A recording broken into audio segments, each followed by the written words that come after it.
This small, happy Florida home is filled with love and laughter. Oh my goodness, thank you so much. It was just a loving neighborhood. But sometimes, pretty things are rotten on the inside. It was someone that they trusted, that they let come into their home. And when you let a stranger into your home, evil may not be far behind. They were completely taken advantage of in the worst, horrible way that a person can imagine. That sweet smile with the evil behind it.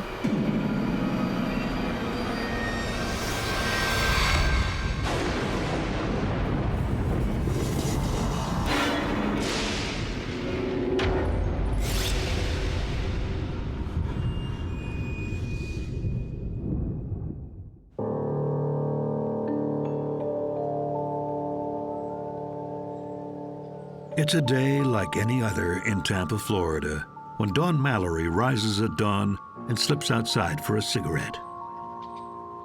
He's careful not to wake his wife, Janna, or their elderly neighbor, Peggy Mehrman, who's staying with them.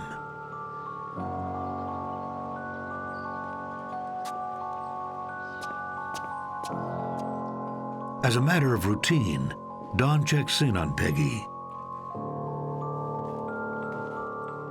Peggy. Janna. You gals up? Jenny in here?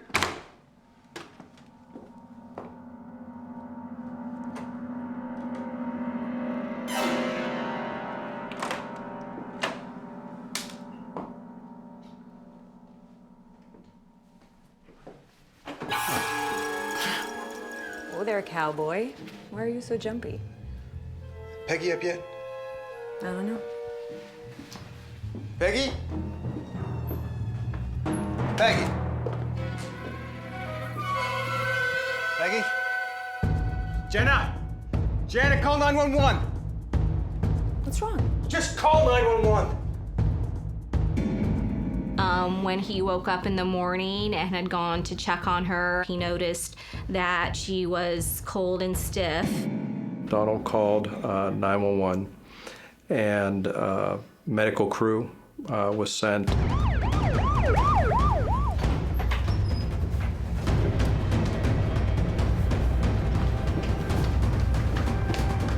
The paramedics try to bring Peggy back from the brink, but there's little they can do. There was an initial pronouncement of death by the fire rescue.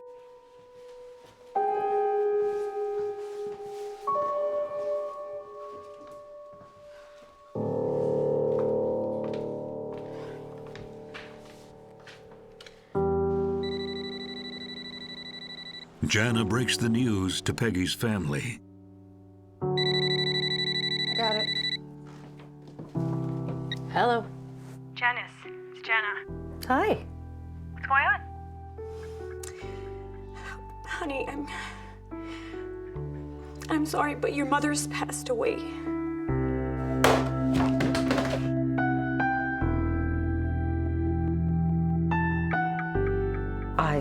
I was stunned. At first, I was in shock.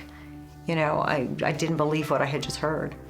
And I fell to my knees. I felt like somebody had hit me in the stomach with a sledgehammer. She's dead. She's dead. If it's an unattended death, which is basically out of the hospital or out of hospice, we get involved. That's why we're there. It's kind of I hate to use routine call, but it's routine for us. Officer Perkins arrives there. His role is to see whether or not there are any signs of foul play, whether or not there's any sort of suspicious activity. I was shaking her and there was nothing. She was fine yesterday. I can't believe she's gone. I'd like to check the room if that's okay. Yeah. Of course. He did not note anything that was out of the ordinary. No signs of a struggle, no signs of injury to Peggy. She had significant health issues. She was old, she had a heart condition. She also had issues with her kidneys. I believe she had diabetes. And it looked like more of a common circumstance we run into in Florida where people pass away. It's a tragic day in this small community in South Tampa. Her neighborhood was a South Tampa neighborhood. A lot of close-knit people. She'd lived there quite a few years. Everybody knew everybody. It's a community. It's not just a bunch of houses stuck there. A community where neighbors help each other out. Take Peggy, for example. She's been living with Donald and Janna Mallory for the last few months. She had degenerative bone disease. She couldn't care for herself. She couldn't bathe herself. She couldn't feed herself. It appears as though she went in her sleep. I guess that's a blessing. I'm sorry to bother you with this any further, ma'am, but there's still a few details I'd like to get about the state of Mrs. Mehrman's health. Well, she was on a lot of medication for pain. She had a hard time walking, some kind of bone disease. So I would make her a protein shake every day. When people think that there's a natural cause of death, then the cops talk it over with the county medical examiner's office, and they can choose to further examine the case or turn the body over to a funeral home, in which case the medical examiner never gets involved. Police never do a crime scene investigation. No, it looks like she just passed. Probably don't need to send the examiner out. As men from a local funeral home arrive to claim Peggy's body, Janice and Janna speak again. Hello? Hi, it's Janice. I just wanted to know if you could go in and get her rings, especially the Marquise one. My husband, he was a fire chief for, like 30-something years, and they always tell the firemen, leave the jewelry, with the family, because it's much better. Mrs. Mehrman, her mom, always wore wedding rings. That was something valuable and precious to her mother. I'm sorry, Janice, I can't. I can't see her like that. Oh, Janna, I understand that, but look, that Marquise ring. It was her wedding ring. Hold on, I'll see if Dawn can go in.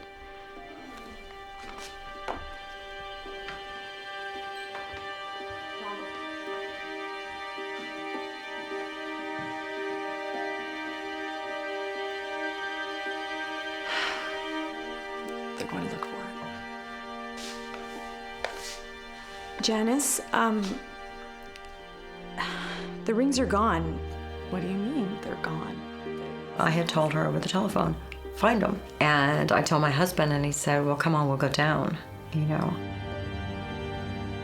Janice prepares to make one last sad trip to her mother's house, an hour away. It's a place her mother loved and where she spent the last 17 years of her life.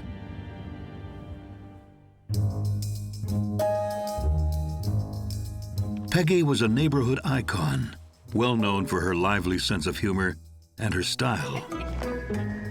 My mother was a character. She truly was. She had a great sense of humor. Well, Peggy, she was outgoing person. She was very funny. When I first moved over there, she made me welcome me into the neighborhood. The barbecue? Good. She knew everyone in the area through the convenience store she ran with her second husband, Don. How's the store today? Do we make millions? If we did, I wouldn't tell you. They'd been together about 15 years. Her neighbors would often visit the loving couple. Now, Jackie, I know I owe you something. So how much did this cost? You don't owe me nothing. The only thing I want is this ring on your finger. Oh, no. From my cold dead fingers, this is going to my grandchild. I've told you that before. Not going to take it, don't you worry. When Peggy undergoes a minor heart procedure, it's clear the elderly couple needs help. But there are some options she won't consider. I'm so sorry you can't stay with us, Mom. Oh, sweetheart. That's an impossible situation in your condition. It's all right. The reason that she didn't live with me is I have Parkinson's, and I have a weight restriction to what I can actually lift and what I'm supposed to do, and I suffer migraines. That made it impossible for her to be with us because she did require the manual care that I could not give her. Oh, that's lovely. That's lovely. I love my pillow. She did not want to be in a nursing home. She wanted to be home. She wanted to be in her own home. The aging couple faces some grave challenges. It became a lot of work on my stepfather to take care of my mother as her illness progressed. And he wasn't in the greatest of health either. I'll get out. It's okay. And things are about to get much, much worse. She was not very affectionate towards Mrs. Mehrman. Why didn't I see that? Why? How did I miss that?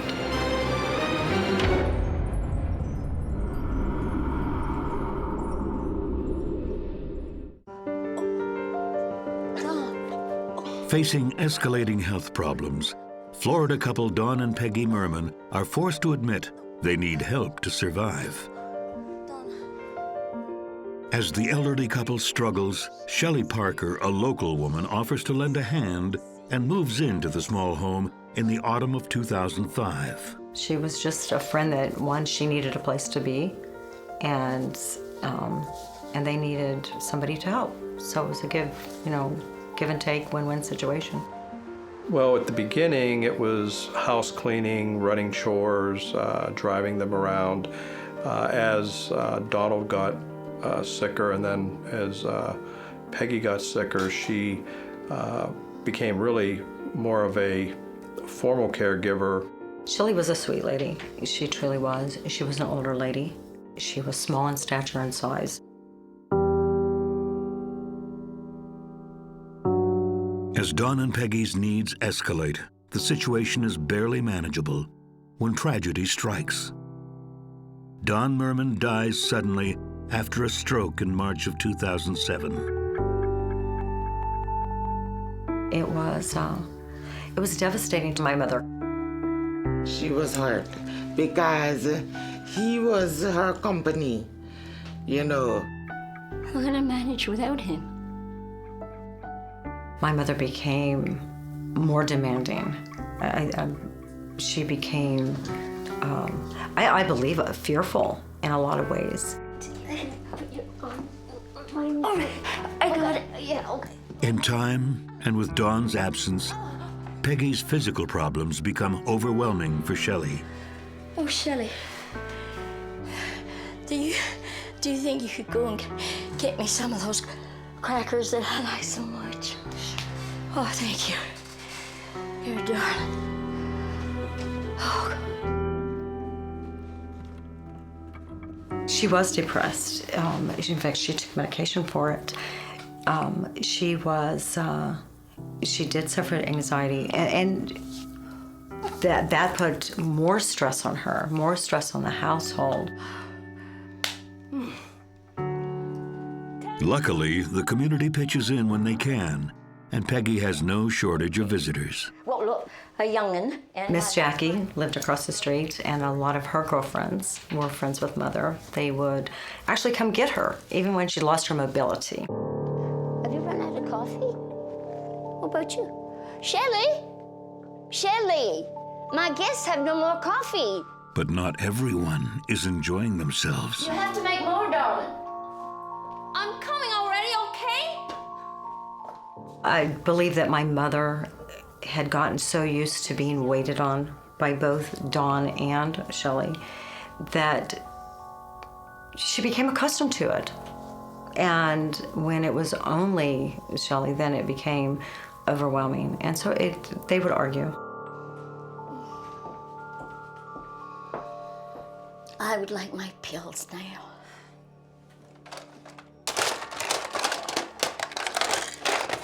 Well, where's the oxycodone, Peggy? How on earth would I know? You wouldn't be saving them for later now, would you? What are you implying? Just get out. I'm tired. Just get out now. I don't want you here no more. Peggy Mehrman could sometimes be difficult with the people around her. She was sometimes combative. I spoke with my mother about it, and it was asking her to be more patient with somebody that was trying to help her. Peggy's care has become too much for Shelley to handle on her own. Her and I had talked about it. Shelley, it's too much on you now. She's becoming too much of a handful for you. So she offers up a solution, her friend Tony. We gotta make this work. He could help do manual stuff with her at night, get her up and down. Although she wasn't extremely heavy, she was still a lot heavier than Shelley was. So he was there to help. I don't think that old woman wants us here. Don't take it personally. She just likes to complain about everything. Tony Smith moves in with his daughter Mary in tow, but the changes in the house make for even more attention. The nerve of these people, unbelievable nerve. Let me see. Look. What are you talking about? Especially when Peggy spots a problem with her finances. Because she was so aware of her finances and on top of her finances, she realized pretty quickly what was going on. My mother called me and she said that there was money missing from her checking account. It's a smattering of small purchases, things unlikely to be purchased by Peggy, a housebound woman. I looked and sure enough, there was money missing. It was store transactions. It wasn't a cash, it was store transactions and places that she had not been. You know, it's that Tony and Shelley. I mean, it's obvious that I haven't been eating out downtown. It's not like I'm zipping around these days. Look. Mom, I believe you.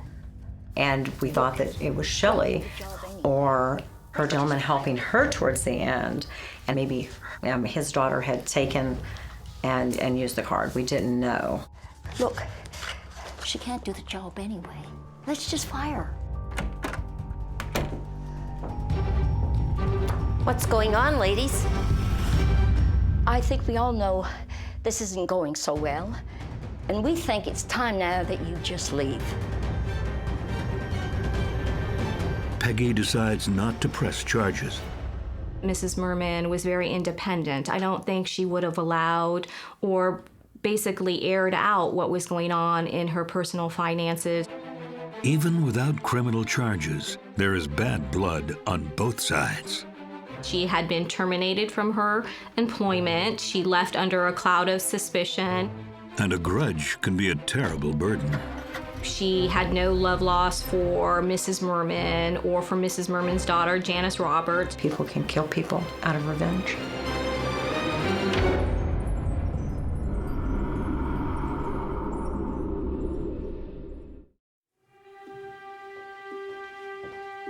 Despite being fleeced by her personal caregiver and the death of her husband, Peggy Mehrman is suddenly reinvigorated. She has something new to look forward to. There was a family reunion that Mrs. Mehrman wanted to go to, and it was out of state. Peggy has been working hard to be in top form, to go to her native South Carolina and celebrate with her large family. Oh, good. Oh, it's people she never gets to see. I mean, our family is scattered to the four winds. She loved her family. She was a social butterfly with her family. Oh, my, yes, that's... And this butterfly is determined to spread her wings. Every single visit I had with her, she kept telling me, I want to walk, I want to walk, I want to walk. She was very determined. As the date approaches, there's a hitch. Janice can't take her. I could not go to a family reunion. I was in the middle of altering medications. Very hard on me. I mean, they make you sleep 18 hours a day. You feel like a walking zombie. But just when hope is lost, The answer to her problems materializes right before her eyes. I think that's very beneficial for you.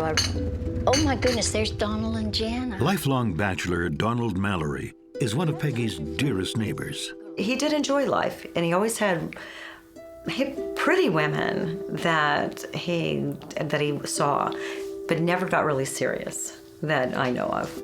Until he unexpectedly ties the knot with Janna, a 40-year-old from Georgia. He was a uppity man that you will think that he going to look for a woman that, classy. Is that Don's new friend? Janna may not be polished, but she's kind and very friendly. When I first met Janna, I liked Janna. I met her at Mom's house. I think it would do Mom a world of good to get to the reunion, but I just don't know how she could manage it. You know what? I think me and Donald could help you out, right, babe? Absolutely. Really? Yeah. Really?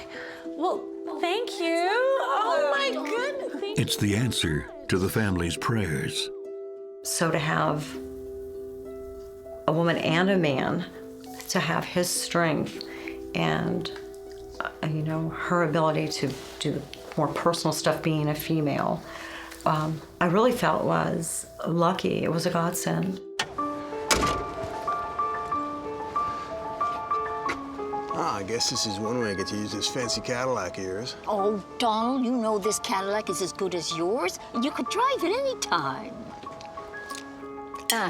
So pleased that you came, Carter. I'm so pleased with everybody that came, really, because, oops, oh dear. Oh, let me help you with that. Oh, Janna, honey, you are too good to me. I'm going to get used to this. Well, you should get used to I'm going to try. I really am. Do you want one of your protein shakes? Oh, I'd love one. Because to be honest, this is really not that great. Is it? I'm sorry about that. This lifted her spirits completely. Going on vacation to the family reunion was just like a shot in the arm of happy, and she was just like a whole new person. It was great.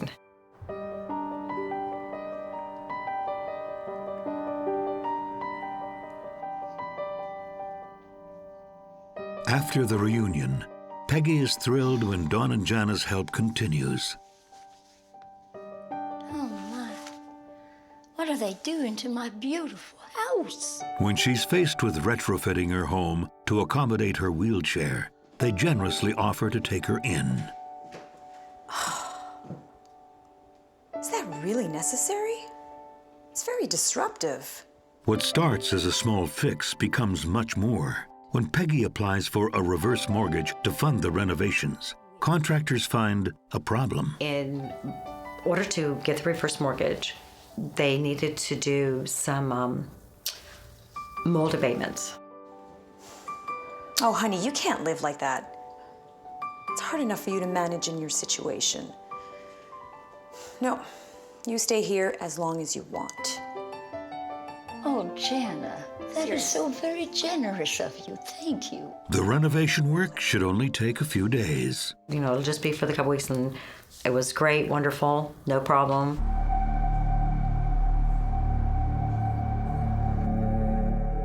For Peggy, staying in Janna's house is the perfect solution. She seemed like she was the answer to our need at the moment, and it was a real need. But 2 months pass with no end to the renovations in sight. It wasn't like a team going in and going, oh, look, 3 days and we'll be in and out of here.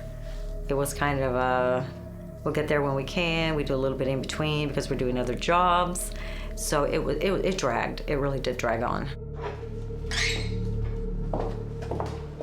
Luckily, Janna is happy to remain Peggy's caregiver. Hey, babe, how's it going?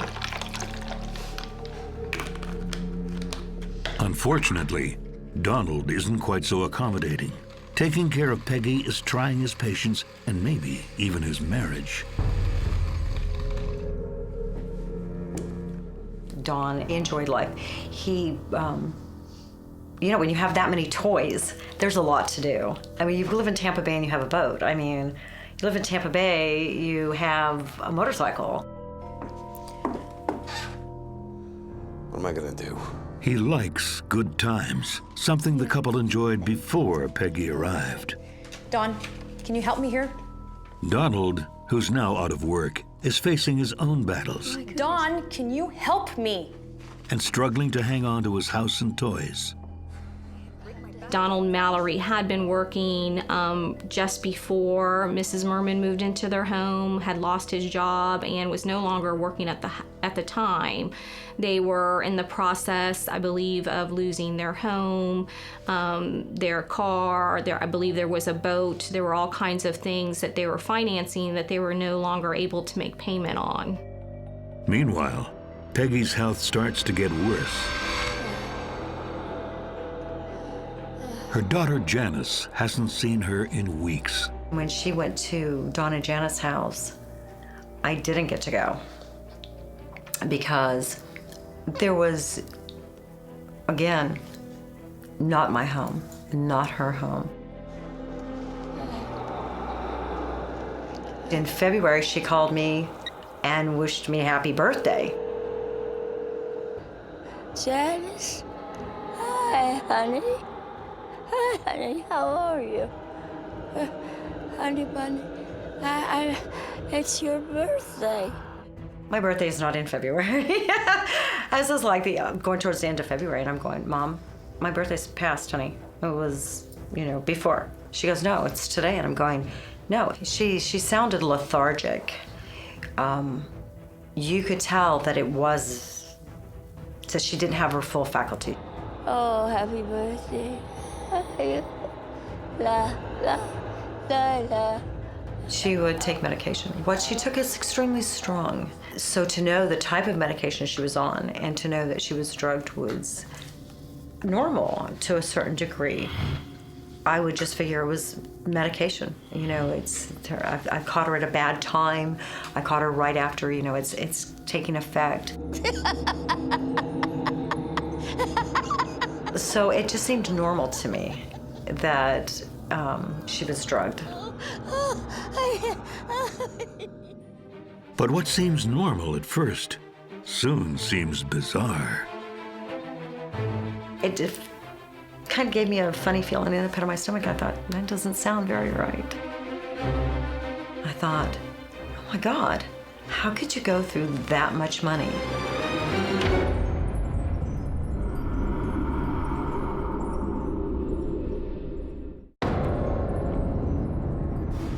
After spending a few months in the care of neighbors, Florida grandmother Peggy Mehrman has passed away.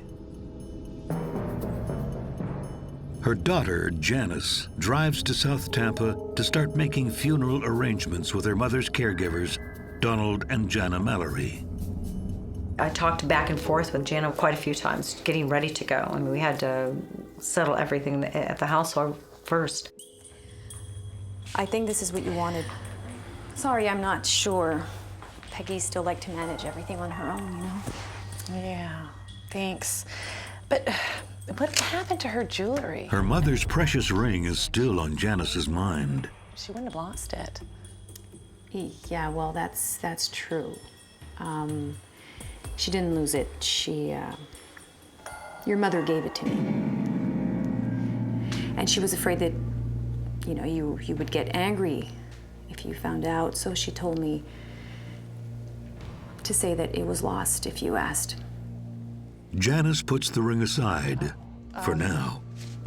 You know that pillow that she used to use? Where is it? I'd like to have it. I know it's silly and sentimental, but I want it. Oh, no, that was really disgusting. I threw it away. I took her Bible, her glasses, and I wanted that. Stupid things. I mean, nothing that was huge monetary value. And I was told she had thrown up on it and that she threw it away. Okay, you know what? Why don't you go get me your car keys, okay? Yeah, about that, your mother gave me the car. No, she didn't give you the car. Just go get me the car keys, or I'm gonna call the cops. I was being pushed around. Nothing felt like it was in order in my world. I just felt so chaotic. So I just let the cop handle it.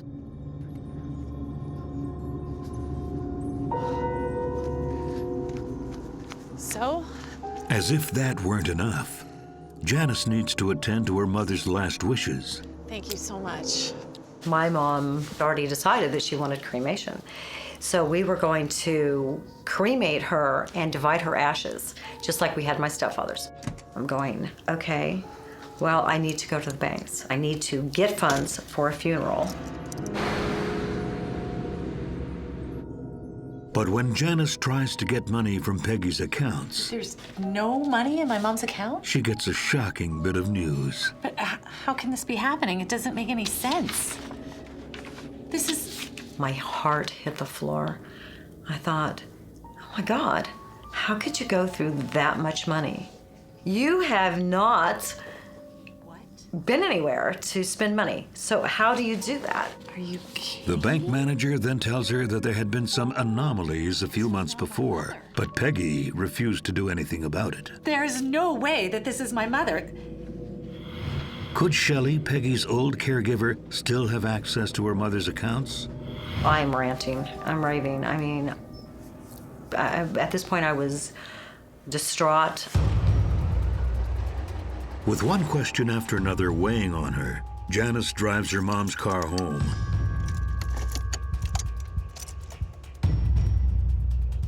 When something in the back seat catches her eye. In the car, there is a massive amount of unopened mail. I mean, a stack.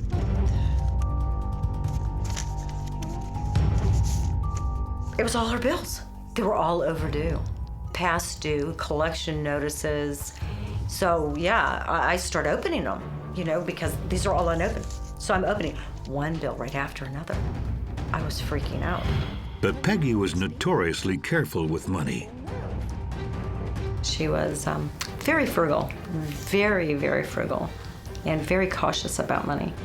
Even the missing pillow starts to infuriate Janice.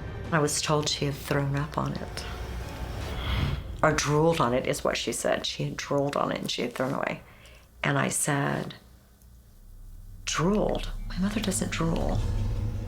Even medicated. That's a sure sign of drugs, an overdose. But that really struck a hardcore for me. Armed with these suspicions, Janice heads straight to the police. My mom threw up, which she never does, okay? And she had this pillow and there was vomit all over and they throw it out, but my mother would have never thrown it out. It's gotta be pills, right? Look, she's about to be cremated tomorrow. Are you listening to me? I think we have to have an autopsy. What do you... Her claims fall on deaf ears. I was not sure that I was being heard. They think that I'm just some lunatic, you know, because somebody who just can't deal with it. With the funeral home about to cremate her mother's body, time is running out.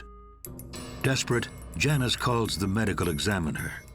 We had a phone call from the daughters of the deceased, raising concerns that she felt that her mother might have been poisoned.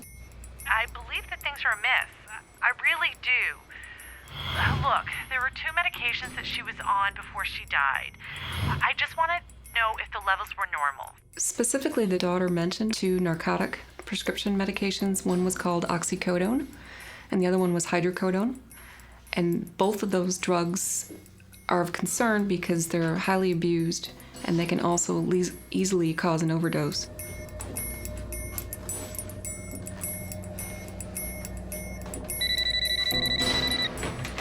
Hello? Mrs. Roberts? Yes? This is the medical examiner's office. We're going to pick up your mother at the funeral home right away. Thank you. I knew it. I was shocked. I was like, oh wow, somebody listened. Oh my God, how, maybe I'm not as crazy as I thought I was. The medical examiner can take jurisdiction over any death case if there are suspicious circumstances. So if somebody was intentionally over-medicated, the only way that they're going to be able to determine that is by actually conducting an autopsy. The medical examiner also turns the case over to police detective Chuck Masucci. When I spoke to the examiner, he said that there was more medication in her system than she had actually been taking.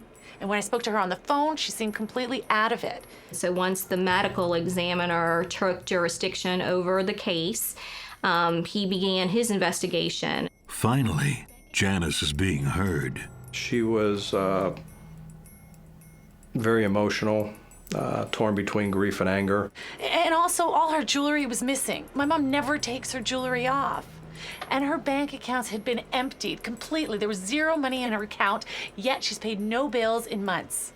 At first, I think that even though the coroner had talked to him, I kind of think that he thought that I was one of those, I need somebody to blame type people. Look, this is her credit card bill. I have her gas bill. I have her light bill. Nothing's been paid. I know this might sound crazy, but... No. Doesn't sound crazy at all. Thanks. As Masucci reviews all of Janice's information, bank statements, credit card receipts, and prescriptions, the autopsy results come in. They're inconclusive, but raise some red flags. There's no obvious signs of trauma occurring in Mrs. Mehrman. But the medical examiner does find shockingly high levels of drugs in Peggy's system. Some of them in excess of 10 times the normal concentration you would expect to see in someone's system. The high levels of drugs in Peggy Mehrman's system made them believe that the death was unnatural. To me, it was going to be one of three things. You know, Peggy was hoarding drugs and committed suicide, or that there had just been a lapse in care, or that she was murdered.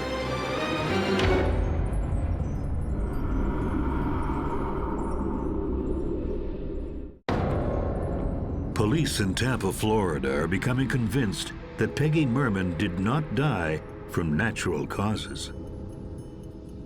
They speak to everyone who's had close dealings with Peggy in the last few months, but they keep one detail to themselves.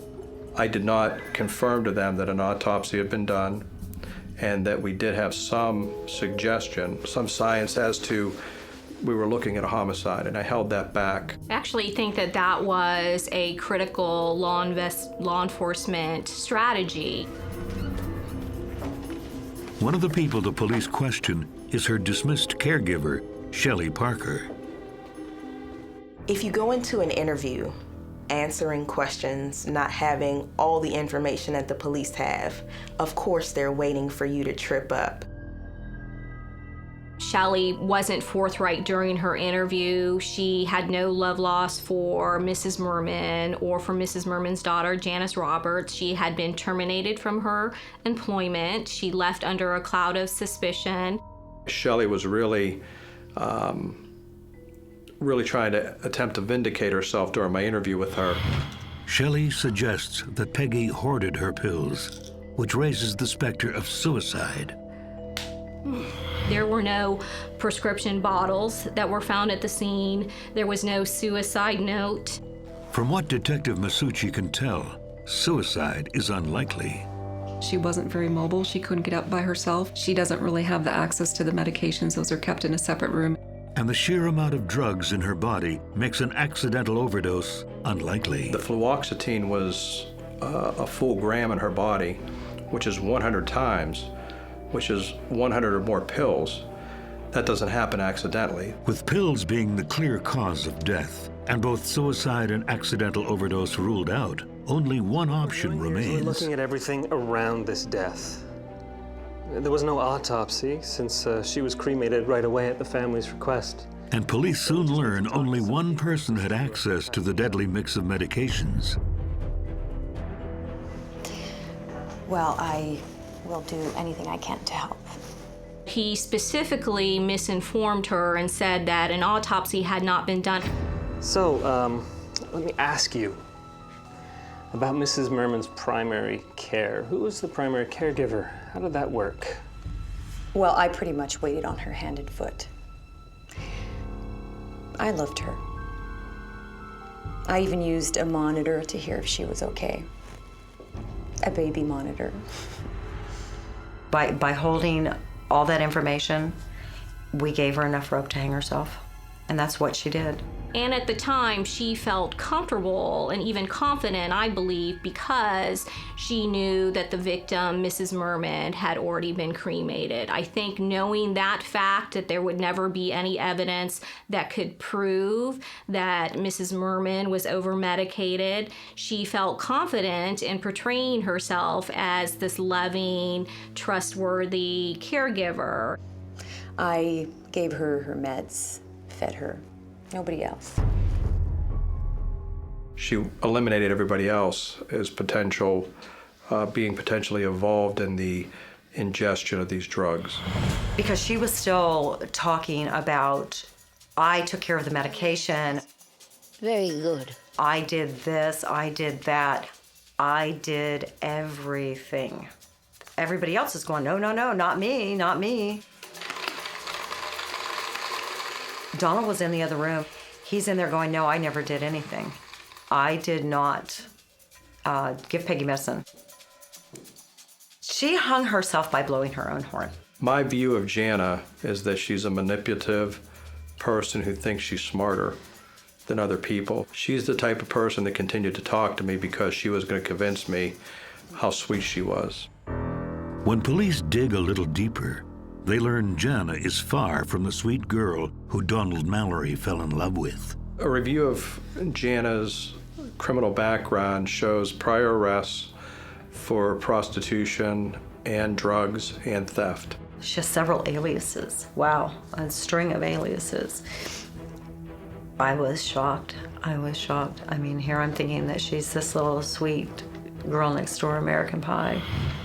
And I find out that all this is going on, and I'm going, holy cow. It'll be fun. And Peggy's ring finally turns up. We heard from Tampa police that the jewelry was found in a local pawn shop. Brought there by Janna herself. I was, oh my God. All I could think of was, they took it off of her body. How could you do that? The prosecutor and police develop a theory about how Peggy was poisoned. The only way that would make any sense is if these pills were being crushed or the capsules were being emptied into a nutritional shake or into her food to get them into her system.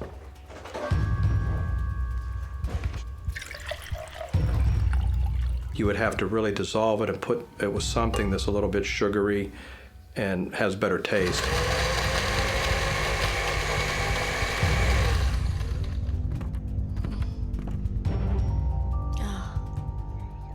Thank you.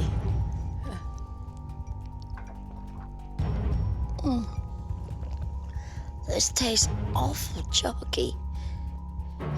Is it one of those no-name brands? No, no, honey. Same as ever. Drink up. I guess it's 'cause I'm so sick.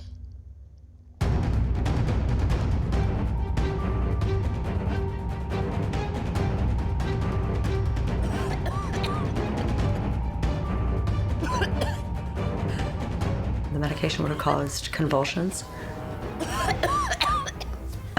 vomiting.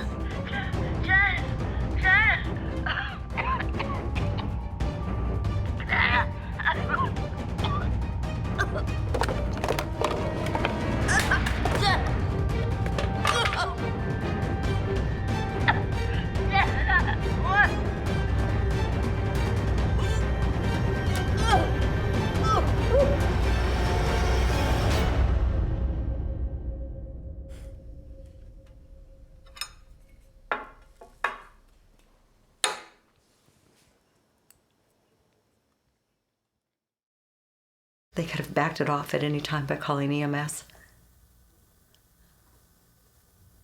And they didn't.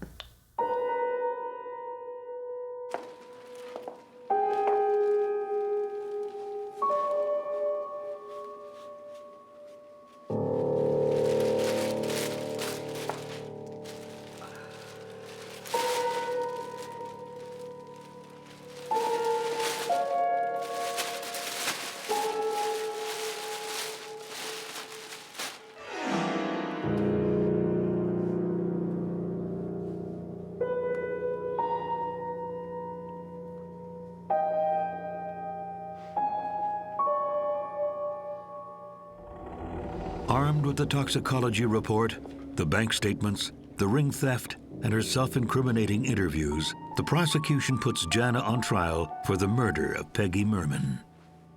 She still tried to present herself in the light of that she was a good and caring caregiver, that she did not do anything that caused the victim's death.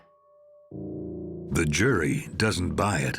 On April 10th, 2013, Janna Mallory is sentenced to 30 years in prison for murder in the second degree. Janna's husband, Don, is investigated but faces no charges, but he certainly pays a price. No, he got nothing. Lost his house, car, everything, both everything. And if it weren't for the gut instincts and will of Peggy's daughter, Janice, Janna would still be a free woman. Janice Roberts was a very good investigator on this case. Without her diligence, there would be no evidence and no case against Janna Mallory. And while the case is closed, it's not over for Janice. You can grieve all you want. That doesn't mean it's going to stop hurting. When they found her guilty, I didn't cheer. All I could do was cry. Both for my mother, and I cried for Janna.